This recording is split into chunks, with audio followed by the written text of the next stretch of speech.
Welcome back to Harriet's Florida Kitchen. I'm Harriet. This is my kitchen and we are in Florida. Today we're going to make the quintessential Florida dish. We're going to make stone crab claws. Now, you will not even believe how easy these are to make, and because you don't actually have to do the cooking. They're cooked on the boat. The fisherman, in this case, Captain Billy Miller, goes out, he gets the crabs, they cook them on board the boat, and then they bring them back, and you get them in this form, usually in about a 5-pound bag. I'm going to show you what you do with them, but the thing you need to know is that these things are absolutely enormous, and you can imagine how big the actual crab would be, probably the size of a bus. But they cut off only one crab, one claw, not crab. They cut off one claw, and then the crab skitters away, and he grows another claw before next year. So it's kind of the gift that keeps on giving. Anyway, I'm going to show you how to do this, because all you're going to do is fill the bag with hot water. You let them sit 5 to 10 minutes, and then you drain them. Put them in a colander. Let them drain.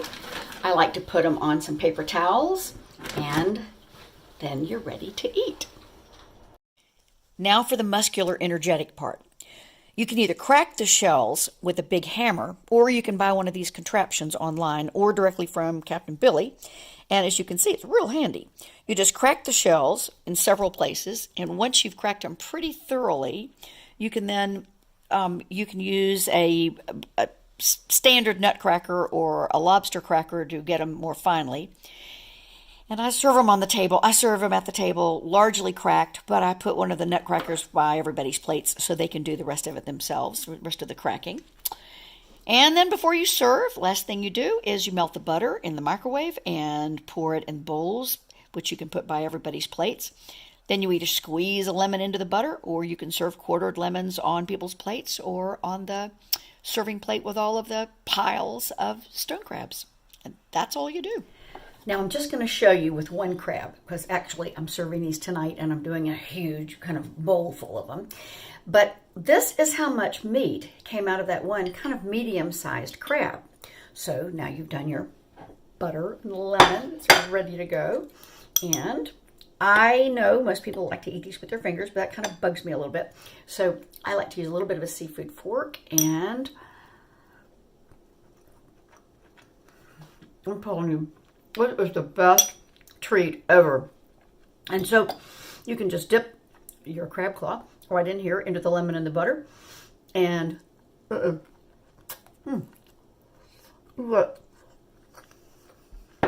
got so much more crab meat than with other kinds of crabs. You don't believe it. If you're used to picking apart blue crabs and snow crabs and things like that, this is going to give you the treat of your life. Okay, wait a minute, there's still more to come out of that same crab claw. Hold on, make sure I don't have any shell. So more of that, and oh,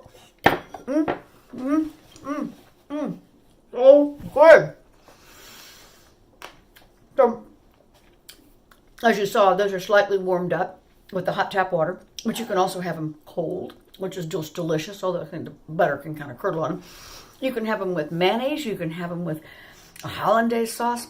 Gosh, butter and lemon just really is so tasty. Now the trick is, okay, where are you going to find them? I get mine from the Tampa Bay Stone Crab Company, which again, as I said, Captain Billy, whose father, Captain Bill, was spent many a study hall with at H.B. Plant High School. And his son is carrying on the family tradition of fishing, and his stone crabs are fabulous, but there are various places that you can buy them. Mostly you have to be in Florida. I think they do have them on the Atlantic coast. They have them up near North Carolina, but I understand that 99% of the stone crab business is in Florida, and I think it's pretty much on the Gulf Coast.